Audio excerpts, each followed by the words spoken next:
Sejam todos bem-vindos e bem-vindas ao episódio de número 48 da sexta temporada do Ambicast, o meio ambiente nosso meio. E o tema escolhido foi Planeta em Questão, curiosidades sobre mudanças climáticas.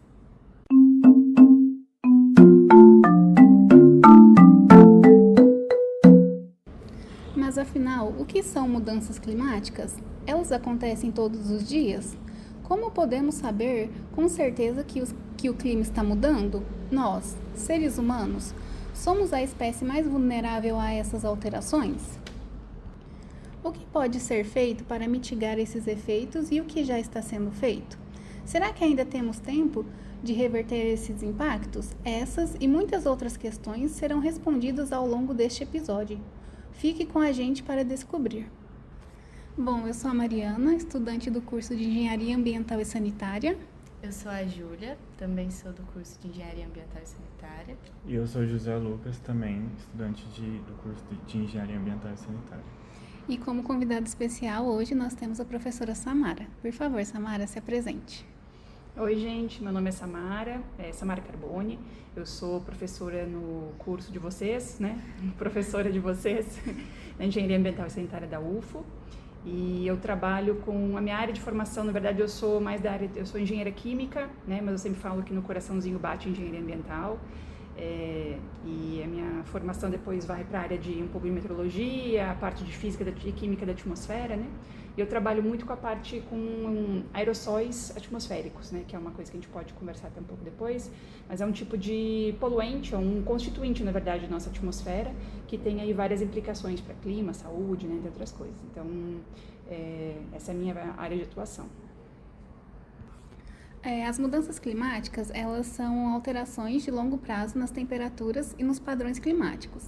Embora esse processo seja natural ao longo de milhões de anos, hoje a gente fala sobre uma mudança climática causada pelo homem, principalmente devido à emissão de gases do efeito estufa. Uma curiosidade é que a Terra ela já variou de temperatura muito antes da existência humana, onde houve períodos em que grande parte do planeta era congelado e em outras que ele era mais quente do que é hoje. Mas o que é inédito é a velocidade em que essas mudanças estão ocorrendo. Em relação a isso, professora Samara, você poderia comentar sobre os possíveis fatores que estão levando a essa variação na velocidade das mudanças climáticas? Bom, gente, vamos lá então. Na verdade, tu já deste um pouco da resposta na tua pergunta, o que é ótimo. Então, assim, na verdade, vamos pensar lá atrás, Então, é fato que o planeta passou por momentos de aquecimento, resfriamento, resfriamento, que a gente chama de ciclos de Milankovitch, que duram em torno de 100 mil anos, mais ou menos. A cada 100 mil anos a gente passa por um período desse, de resfriamento e aquecimento posterior. Então, mas o fato é que a gente nunca foi tão rápido, esse aquecimento que nós estamos falando, como tu colocaste na pergunta, mas também nunca foi tão elevado. Nós não temos registros históricos, e aí de registros históricos, assim, a gente tem um monte de registros paleontológicos que vão desde aqueles testemunhos de gelo, tem sedimento marinho, tem sedimento de rio, tem dados de anéis de árvores. Tudo isso, quando é colocado, são todas metodologias diferentes, completamente diferentes, que quando são olhadas indicam a mesma coisa, um aquecimento nos últimos 100 anos principalmente, com maior intensidade nas últimas décadas agora, desde 1950 para cá, muito acelerado, mas também muito maior do que em outros momentos que a Terra presenciou isso antes, E aí, por quê? O que implica, de onde vem esse porquê desse aquecimento? O que a gente, assim, isso não é dúvida mais, isso é um consenso entre os cientistas que estudam isso, que, na verdade, isso tem a ver com, principalmente, fator número 1 no planeta, emissão de combustíveis fósseis. Outras questões, outros fatores de emissão que levam a isso, a esse aumento dessa temperatura do planeta. Então, essa aceleração tão rápida. Por exemplo, aqui no Brasil, nossa principal fonte emissora de gás de efeito estufa não são os combustíveis fósseis. o que é diferente da maioria dos países. No nosso caso, nossa principal fonte emissora são, a gente chama que é aquele setor de mudança do uso da terra, que é responsável principalmente, que é o que a gente define como queimadas, né, desmatamento seguido de queimadas. Então, a nossa principal fonte emissora no Brasil são as queimadas. Então, essas são as principais fontes. Aí tem a agropecuária, né, junto com isso é emitido muito metano, entre outros gases. Então, esses são os principais, assim, vamos dizer, responsáveis, né, que é o que a gente não tinha antes, porque é como tu falaste, então a terra estava resfriando e aquecendo antes. Mas por que nunca aqueceu tão rápido e nunca aqueceu tanto?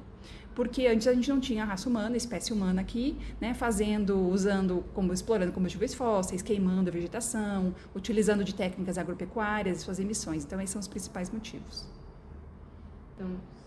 Então, por exemplo, se a gente pensar aqui no caso do Brasil, né, que a gente tem mais emissões Então, nossa principal fonte contribuidora de emissões de gás estufa são as queimadas. O que vocês acham, né, se a gente for pensar aqui conjuntamente, né? Será que é mais fácil? Compara o Brasil com um país, por exemplo, desenvolvido, que é um país que tem só como principal fonte emissora emissão de combustíveis fósseis. O que será que é mais fácil de controlar, né, de diminuir? Quais emissões será que são mais fáceis de diminuir? Vocês têm uma noção? O que vocês acham? Eu acredito que com certeza seja mais fácil diminuir as queimadas aqui no Brasil, até porque nos países desenvolvidos a queima de combustíveis fósseis, para a gente diminuir ela, minimizar, precisa de novas tecnologias, de Exatamente. Renováveis, de dinheiro, é muito mais complicado. Agora as queimadas a gente pode começar hoje, tem já outras formas de limpar o solo. Exatamente, porque imagina a interferência nas nossas vidas, né, de parar, vou dizer para as pessoas, o que é a emissão de combustíveis fósseis, para as pessoas entenderem, né? É queimar carvão para produzir energia, é queimar diesel, gasolina, combustível de aviação, de todas as aeronaves, embarcações, né? Como é que a gente vai parar com as nossas atividades econômicas, por exemplo, né, sociais também? A partir de amanhã vamos parar de carro de rodar, os aviões de rodar também, né? Para a gente reduzir as emissões, né? Isso é uma coisa que ia trazer uma interferência muito grande, né? Provocar impactos muito grandes nas nossas atividades. Agora, no que implica a gente diminuir, acabar com as queimadas amanhã? Em nada, né? Porque essas queimadas são todas criminosas, não são necessárias. O Brasil tem solo suficiente, já que já foi desmatado para produzir e alimentar o mundo inteiro. Então, é totalmente desnecessário. Então, isso seria muito fácil de fazer, né? Assim, na teoria, né? Na prática, a gente viu aí há poucos meses atrás, mês passado, o que aconteceu. Então, mas seria muito mais fácil, mas seria mais fácil no sentido de que a gente conseguiria ter um resultado muito mais rápido no Brasil, em termos de emissões de efeito estufa, né, de gás de efeito estufa, se a gente conseguisse minimizar, reduzir, acabar as queimadas. Aliás, a gente tem um plano no Brasil de 2030, desmatamento zero e, portanto, queimada zero, né, praticamente. Então, mas a gente não sei se a gente está indo muito nesse caminho, né? Esse ano me deu uma assustada, assim. Sim. Outra coisa que a gente vai falar um pouco é sobre o efeito estufa e o aquecimento global. Primeiro, eu vou contextualizar para vocês o que é o efeito estufa. Ele é um processo natural e essencial para a vida como conhecemos na Terra. Ele acontece na troposfera, que é a camada mais baixa da atmosfera terrestre e onde se concentra a maior quantidade de gases estufa, que são o vapor de água, o gás carbônico, o metano, o óxido nitroso, ozônio, entre outros. E agora eu vou perguntar para a professora Samara como exatamente esses gases contribuem para o efeito estufa. Bom, esses gases, né, como tu falaste aí, né, então CO2 principalmente, o vapor d'água, que a gente é muito negligenciado, na verdade a gente não fala muito dele, né, que é o principal gás estufa é o vapor d'água, tá? Mas por que a gente não fala dele? Porque não tem como a gente botar um tampão no oceano e impedir a evaporação de acontecer, né? Então, o ciclo hidrológico, ele é muito dinâmico, né? Então, por isso que a gente não fala muito dele. Mas aí tem o metano, o N2O, que é o óxido nitroso, né? O ozônio também é um gás estufa.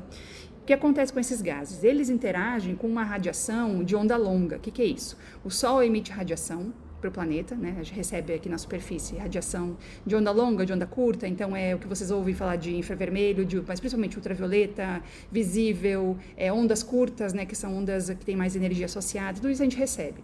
E a Terra emite parte dessa energia na forma de onda longa, que a gente pode chamar aqui de onda, para facilitar o entendimento, ondas infravermelho, ondas longas, né? Ondas de calor. E é o que acontece, esses gases na atmosfera, que foram emitidos pelos processos que a gente acabou de conversar, né? Então eles vão interagir com essa molécula, vai interagir com essa radiação e ela vai reemitir essa radiação de volta para a atmosfera na forma de calor. Ou seja, é como se ele segurasse essa temperatura, esse calor que está sendo emitido para a atmosfera um pouco mais de tempo. Então ele não deixa essa radiação que a Terra está emitindo de volta para o espaço, escape para o espaço. Ela fica presa aqui dentro.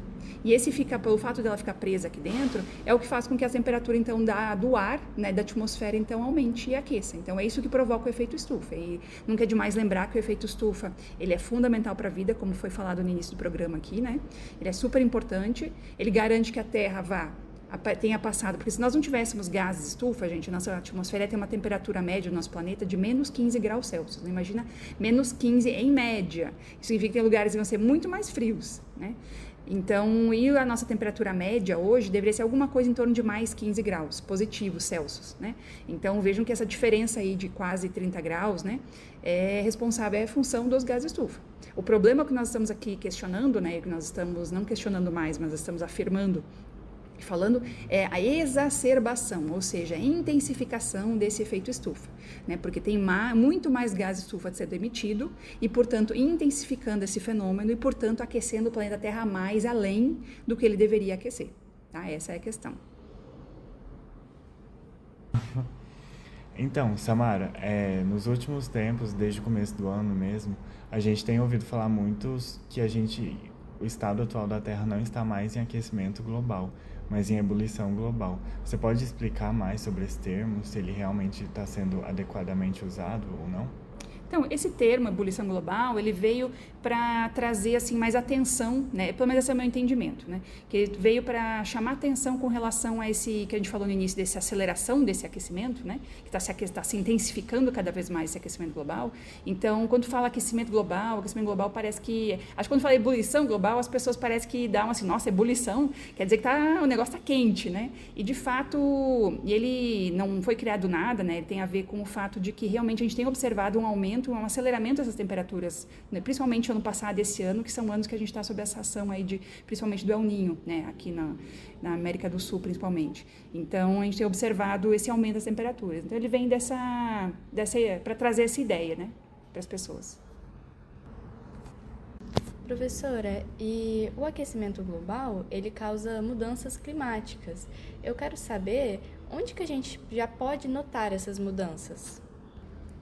Essas mudanças que tu te refere a mudanças climáticas especificamente, né? Mas é só para lembrar que existem outras mudanças também que não são climáticas necessariamente. Por exemplo, aumento dos níveis dos oceanos, né? A gente pode ter todo o processo de acidificação dos oceanos, tem um monte de outras coisas que estão acontecendo em função desse aumento das temperaturas também, né?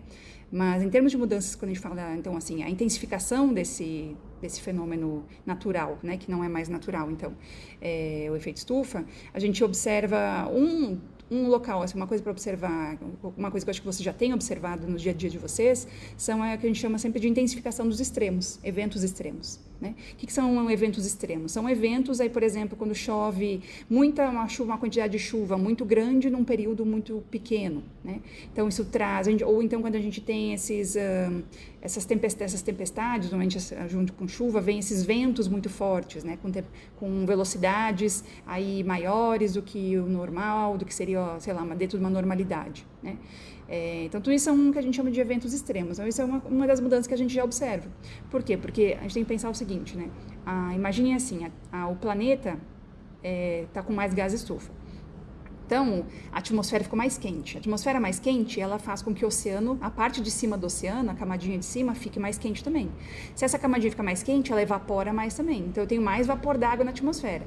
Então, uma atmosfera mais quente, com mais vapor d'água, a natureza, ela tende ao equilíbrio, ela busca uma situação de equilíbrio. Então, ela vai ter que dissipar essa energia de alguma forma. Então, ela cria mais tornados, ela cria mais furacões, ela cria tempestades mais intensas. Então, essas descargas mais rápidas, né? Que a gente observa aqui, nós estamos observando já, por exemplo, aqui no Triângulo Mineiro, a gente pode ver chuva, um período de seca, que vem se prolongando, né? Que, então, cada vez essa estação que a gente chama de seca, ela tem uns dias a mais, né, de duração. E a chuva e o período que a gente chama de chuvoso fica um pouquinho mais curto, então e a chuva cai, portanto, de forma mais intensa e mais concentrada, né? E são modificações e mudanças que a gente vê assim muito claro, que assim, são bem, a gente consegue acompanhar, né? São algumas dessas mudanças. Professora, e como você mencionou, as mudanças climáticas e o aquecimento global, ele aquece também a camada superficial dos oceanos. E qual que pode ser um alerta e uma mudança nos oceanos para a vida marinha? Então, aí, quando a gente pensa nos oceanos, esse aquecimento, né, a gente está falando aqui, por exemplo, hoje, 2024, né, nós estamos aqui em outubro, gravando esse episódio, né? Nós já temos, no início do ano, a gente já tinha 1,1 graus Celsius, né? Na verdade, o relatório do ano passado mostra um aumento de médio no planeta de 1,1 graus Celsius. Mas a gente já observa no Brasil, esse ano, tem locais que chegam a 1,5 graus, a quase 2 graus, tem locais que chegam até um pouco mais, né? Então, e nos oceanos, esse aquecimento ele é diferente, assim, né? Ele é um pouco diferente nos oceanos e na Terra. Isso tem a ver com as características dos materiais, né? Nos oceanos, um dos primeiros alertas, é uma coisa que você também já deve ter ouvido falar, é o que a gente chama de branqueamento dos corais, né? E por que esse branqueamento dos corais é tão importante? É só porque eu quero ir lá fazer um mergulho e visitar os corais e eles não vão ser mais tão bonitinhos porque eles não são mais coloridos? Não, né? Na verdade é porque esse branqueamento, ele tem a ver com... Aí assim, gente, isso foge um pouquinho da minha área, mas eu sei que tem uma alga, tem alguns tipos de algas que eles vivem nesses corais e é eles que dão essa coloração. E elas servem como base da cadeia alimentar. Então, esses corais, eles são locais desde alimentação, procriação de outros animais. Então, tem toda uma cadeia alimentar inteira ali que começa, né, que tem início e que depende desses corais. E esse 1 grau, gente, Celsius de aumento de temperatura, já é suficiente para entrar nesse processo de branqueamento desses corais. Eu sei que a costa brasileira já sofre com isso, a gente já é uma coisa observada. Em vários lugares do mundo onde tem corais, realmente é em torno dos trópicos, né, que tem mais, é em torno do Equador, então já observam esses fenômenos, né? Esse é um fenômeno bem importante. Bom, já que estamos falando de oceano, um estudo mencionado pela Universidade de Zurique revelou que o derretimento das geleiras acelerou nas últimas 3 décadas.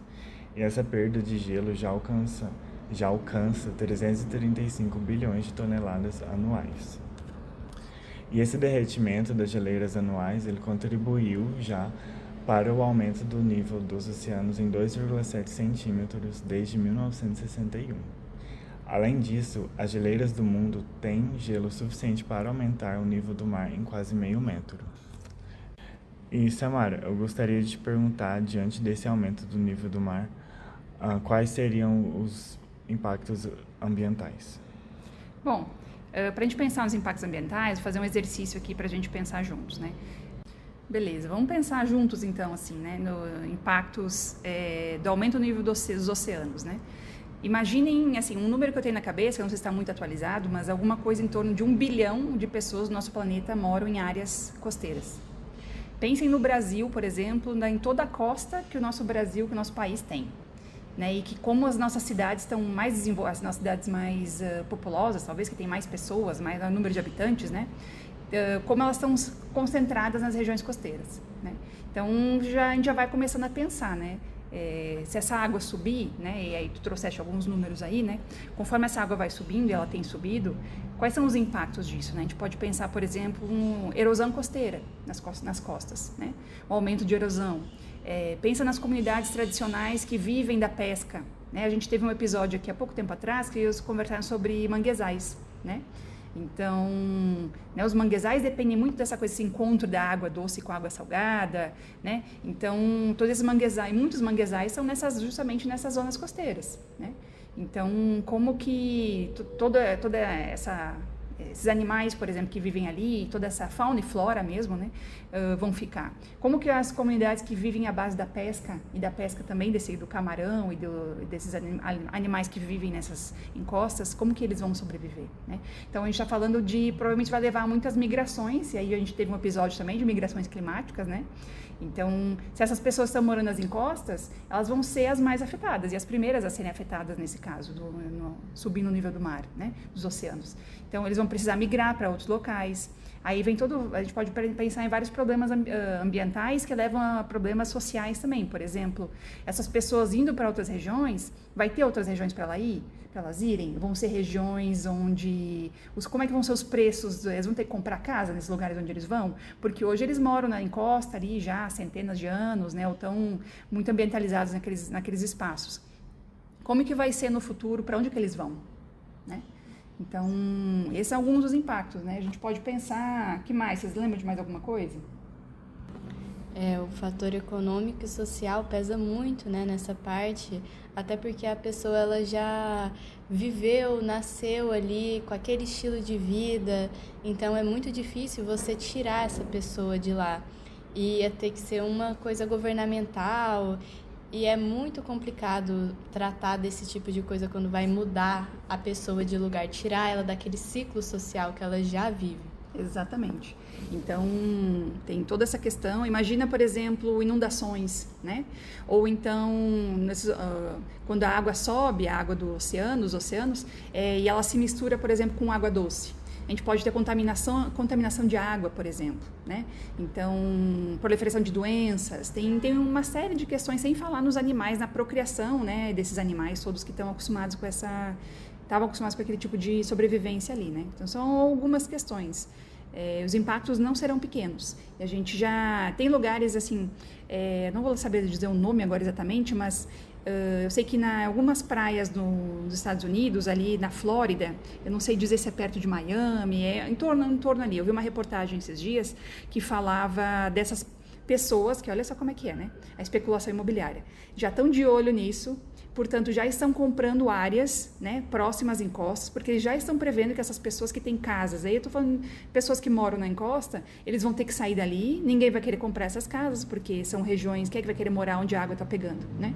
E aí eles já estão mudando para outras áreas, e essas áreas já foram compradas, então é um processo assim que acaba expulsando essa população mais pobre e mais vulnerabilizada, né, desses espaços. Então tem uma questão social aí que tu trouxeste que é bem importante relacionada a isso. Um outro tema que a gente vai abordar é sobre a camada de ozônio. É uma camada que fica na estratosfera e é responsável pela proteção da Terra contra a radiação solar. É ela que absorve a maior quantidade da radiação ultravioleta. Porém, por conta de gases que destroem o ozônio, acontece um afinamento dessa camada.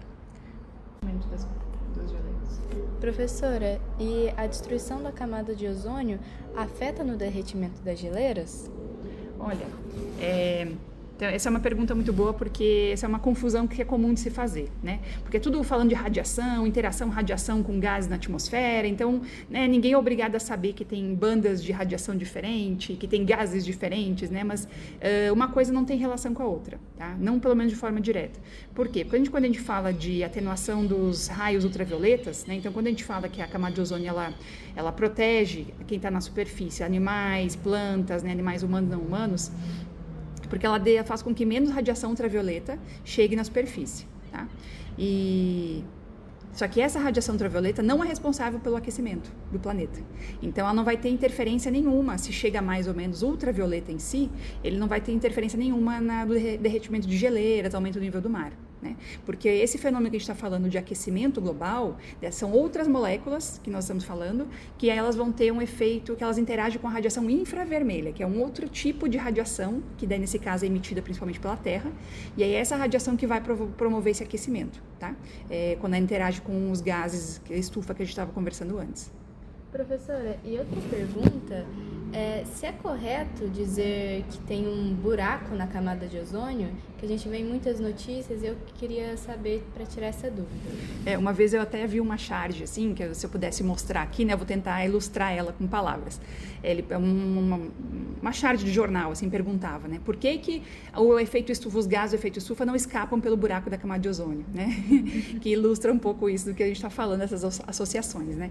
Essa coisa do buraco da camada de ozônio, vocês podem falar o que vocês quiserem, o termo que vocês quiserem, contanto que vocês saibam o que vocês estão dizendo. Então, o termo buraco da camada de ozônio, se a gente usar ele para se referir a algo como inexistência, ausência de moléculas de ozônio na estratosfera, quer dizer que tem um buraco mesmo, um espaço vazio que não tem molécula nenhuma, se a gente estiver falando disso, não. Então, não é um buraco. Tá? Agora, se a gente quiser se referir, que é o como muitas vezes a mídia e até nós cientistas nos referimos, a uma camada mais fina, né, uma concentração, uma quantidade menor de moléculas de ozônio lá na estratosfera. Então, no sentido de que então está um pouquinho mais fina, a gente pode falar buraco, tanto que tu entenda o que esse buraco quer dizer. Então, existe sim uma região com reduções drásticas em determinadas épocas do ano, né, diga-se de passagem. Aqui no hemisfério sul nós estamos passando pelo, vamos dizer assim, pelo, abre aspas, máximo do buraco da camada de ozônio. O buraco, agora vocês entendam, né, que é uma região, então, uma área com menor concentração de ozônio, agora no mês de outubro. Aqui no hemisfério sul, né? É justamente final de setembro, início de outubro, quando esse máximo aconteceu. Até andei olhando os dados esses dias e a gente já passou o máximo, né? E agora já está diminuindo o tamanho desse buraco que se forma, que não é um buraco, é uma redução na concentração em cima aqui principalmente do Polo Sul, né? Em cima da Antártida. E depois esse ar pobre em ozônio, ele se mistura com o ar ao redor e traz essas massas de ar pobres em ozônio para outras regiões do globo.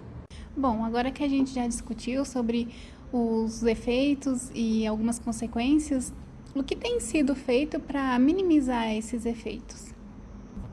Então, algumas coisas que eu pesquisei é que para minimizar esse processo de aquecimento global é de fundamental importância uma mudança comportamental no modo de produção e consumo, principalmente.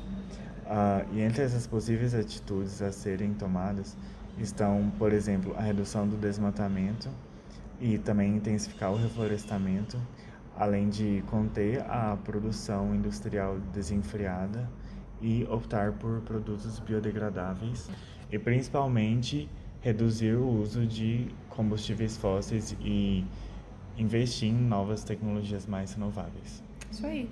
Então a gente conversou sobre as causas antes, né? Então isso já leva, a gente falou, né, da questão das queimadas. Então é isso, precisa de reduzir as queimadas a zero, né? No mundo precisa reduzir o uso de combustíveis fósseis, a emissão desses combustíveis. Então precisa de novas tecnologias, né? Então a gente fala que assim precisa reduzir as emissões de forma drástica, tá? E a gente precisa, só que isso não é suficiente mais, porque veja, é suficiente para quê, né? A ideia, vocês já ouviram, a gente não teve tempo de conversar aqui sobre isso, mas só para dar uma pitada, existe o Acordo de Paris, né? Que acho que muitas pessoas já devem ter ouvido, que é um acordo, então, que vários países do planeta se reuniram junto com a ONU, né? No que a gente chama de Conferência das Nações Unidas, na COP do clima, que vai ser inclusive agora em novembro, vai ter a COP no Azerbaijão. Todos os anos os países se reúnem, né, e trazem e falam das coisas que eles vão fazer para reduzir essas emissões. Então, e o que ficou decidido nesse Acordo de Paris é que nós faríamos um esforço conjunto de todos os países para evitar um aquecimento acima de 1,5 graus Celsius para o planeta. Então, um médio, claro, né? Tem lugares que vão aquecer mais, outros menos. Então, e quando é que a gente vai bater esse 1,5 graus? A gente já está batendo esse ano. E a expectativa, claro, a gente teve um ano de El Niño, pode ser que as temperaturas ficaram um pouco acima em função disso, ano que vem talvez voltem a baixar com a Laninha, mas a gente deve, com certeza, bater esse 1,5 grau agora no final dessa década, né? Chegar até o final dessa década, não deve ser antes, mas a ideia é que isso fosse alcançado só lá no final do século, né? E a gente já vai bater isso agora. Então, como é que a gente faz se a gente quisesse ficar... Porque de onde sai esse 1,5 grau? Quem é que tirou isso da cartola, né? Esse 1,5 grau é um limite que a gente acha assim, que a gente vai bater, mas que ainda seria alguma coisa segura e que daria para reverter, tá? Que seria segura para as populações, animais, humanos e não humanos, vegetação, né? Para todos esses impactos que a gente conversou aqui não fossem muito intensificados. E o que a gente está observando é que a gente já vai alcançar isso e que além de reduzir as emissões drasticamente, na forma como nós estamos, se nós quisermos até o final desse século, né, ficar com o aquecimento ainda perto ou abaixo de 1,5 grau ou 2 graus, só reduzir e acabar com as emissões não é mais suficiente. A gente precisa falar uma coisa que tu falaste, José, que é reflorestamento. A gente precisa de técnicas, de metodologias que vão tirar carbono da atmosfera. E uma das coisas mais eficientes de retirar carbono da atmosfera, existem assim essas coisas malucas, esses equipamentos malucos que tu pode botar aí, que usam uma quantidade de energia absurda, remove quase nada de CO2 da atmosfera. Mas existe uma coisa natural, linda, uma tecnologia fantástica que está aí há bilhares de anos, né? Acho que já dá 1 bilhão, acho que desde o surgimento das plantas praticamente, se a gente pensar no surgimento dos oceanos, né? que são as árvores. Né? Então, o reflorestamento é uma prática que ajuda muito nesse sentido, porque tu tira esse carbono que foi jogado para a atmosfera, tu volta a fixar ele na forma de plantas, né? Ele volta a fixar ele no solo. E o Brasil tem um programa de reflorestamento, agora eu não vou lembrar se acho que é 10 milhões de hectares, se eu não me engano, o que a gente se comprometeu a fazer. Então, nessa COP do ano que vem, que vai ser em 2025, vai ser no Brasil, e essa vai ser uma COP muito importante, porque a cada 5 anos, os países precisam redefinir as suas metas. Então, eles vêm para essa conferência das partes, de 5 em 5 anos, isso vai acontecer no ano que vem, e eles vão ter que dizer, olha, eu me comprometi a reduzir tanto de emissões de gás de estufa, mas agora isso não é suficiente, já vou reduzir mais. Isso é o que a gente espera que os países façam. Então, isso vai acontecer no ano que vem. Então, tem uma grande expectativa de que essa COP no ano que vem, que vai ser sediada no Brasil, que é para ser um país... Muitos têm o Brasil como um país que tem fontes renováveis, a gente tem, de fato, né? A gente está com esse problema das queimadas que estão meio que perdendo o controle, a gente precisa de políticas públicas nesse sentido, mas... então, existe toda uma expectativa para que haja o engajamento de todos os países para que eles reduzam muito as suas metas, para que a gente consiga ficar dentro desse 1,5, no máximo 2 graus Celsius até o final do século. Isso seria muito importante. E assim chegamos ao final deste episódio e também ao final da nossa 6ª temporada. Queria agradecer a professora Samara pela participação. Obrigada, gente. É um prazer estar aqui. Eu que faço parte já do Ambicast, né? Então foi duplamente especial. Foi uma jornada incrível discutir temas tão importantes e curiosidades que impactam o nosso presente e futuro. Quero aproveitar para agradecer a todos vocês que nos acompanharam até aqui. Enquanto isso, que tal revisitar alguns episódios que você mais gostou? E não se esqueça de seguir nossas redes sociais, onde vamos manter vocês atualizados sobre as novidades, curiosidades e, é claro, sobre a data de estreia da nossa nova temporada.